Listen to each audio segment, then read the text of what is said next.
Welcome back. Well, the House returns to Washington next week after recess with just 2 weeks of legislative days left before the August recess, a month long.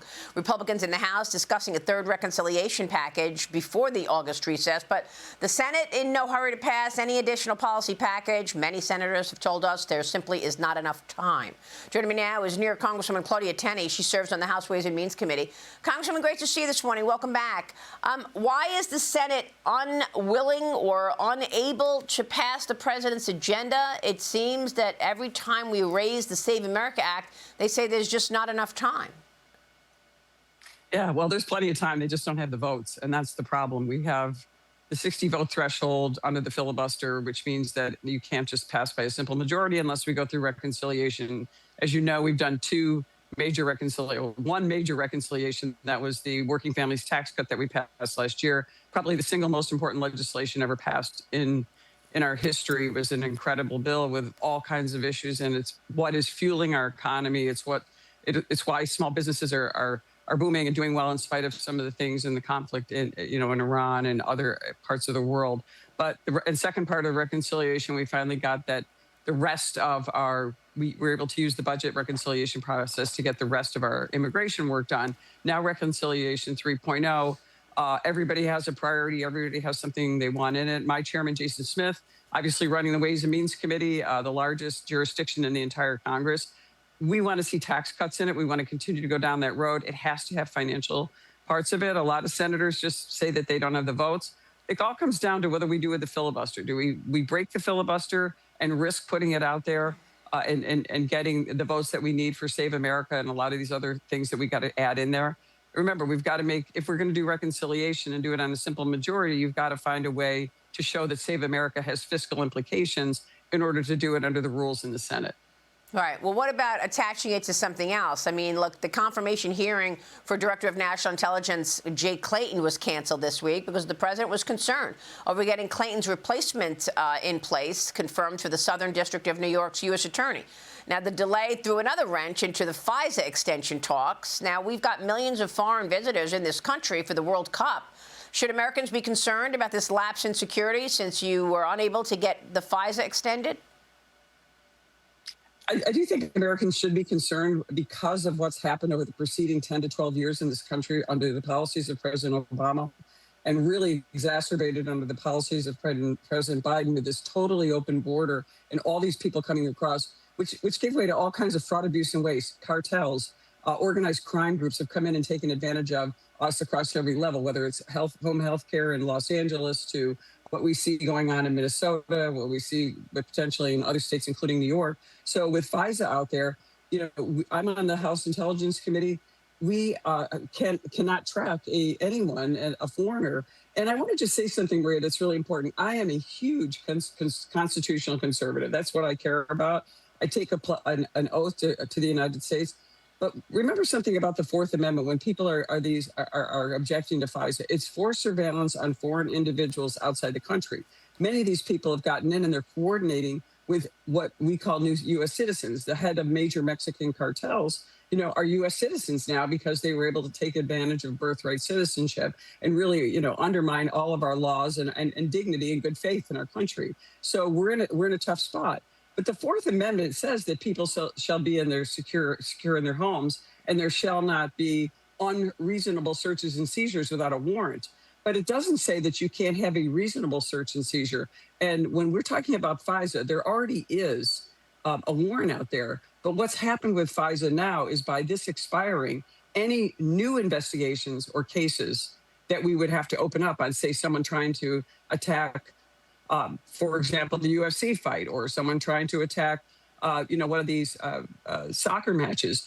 We can't open up a new investigation because we have put as exposure on the telecom companies, who are the ones that need to have the protection when we're looking at surveillance on foreign individuals. So that's why it's just so important that we have this FISA in place. It has safeguards in it. We improved it. It is not the same type. FISA 702 is 70% of the president's daily briefing. It is not our, Section 1 that was used and manipulated by Comey and others to go after President Trump. This is a totally different section. Right. And I've traveled around the world and with all kinds of foreign entities. They all say we are in trouble and we are putting our country at risk without passing FISA 702.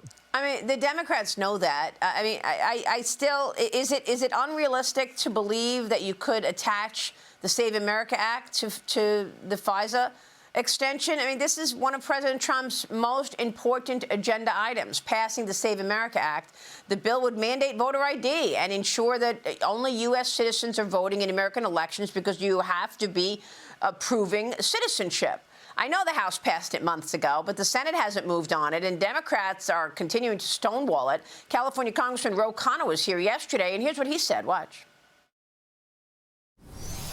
What's the problem with the Save America Act? Why do Democrats push back on the idea that you have to prove citizenship to vote? What's the problem? Are there just too many illegals in this country voting?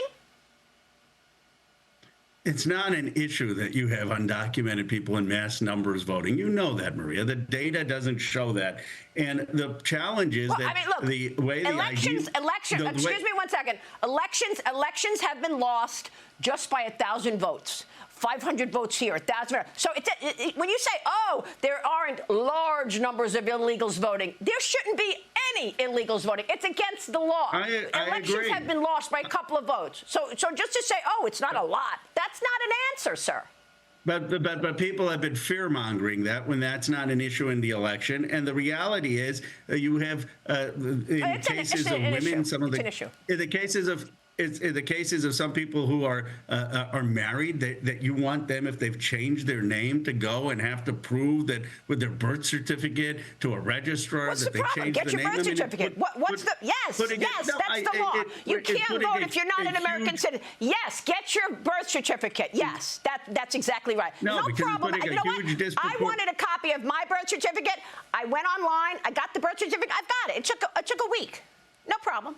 We have a system that is a system that allows people to vote if they're citizens. And by the way, if you're not a citizen and you vote, you should have enormous penalties, consequences. I'm for making sure that but we don't you criminally know prosecute because people we don't have, who are voting illegally. That should be the instead of putting the burden on American citizens. Why don't we just make clear that we're enforcing the law? If someone it's illegal to vote, it's a felony to vote if you're undocumented. Enforce the law. Don't have every American who was born here have to go show all their paperwork all the time.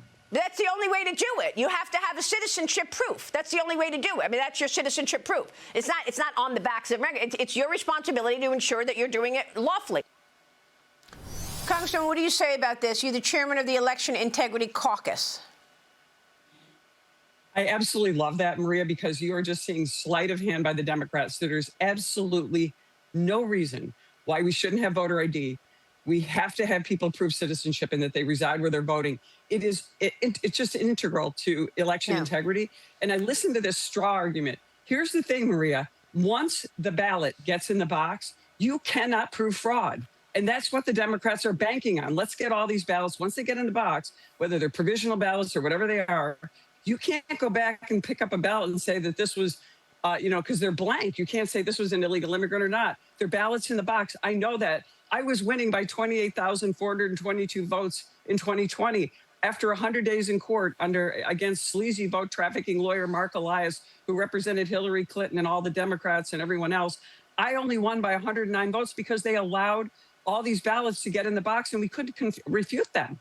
And so this is what they do. This is the game. They are saying, let's get the ballot in the box and worry about it later and enforce it. Not true. And there are thousands and thousands of cases of people voting in the wrong place at the wrong time. This happens all the time, but the Democrats want to tell you it doesn't happen because you can't prove it once the ballot's in the box. That's why election integrity is so important.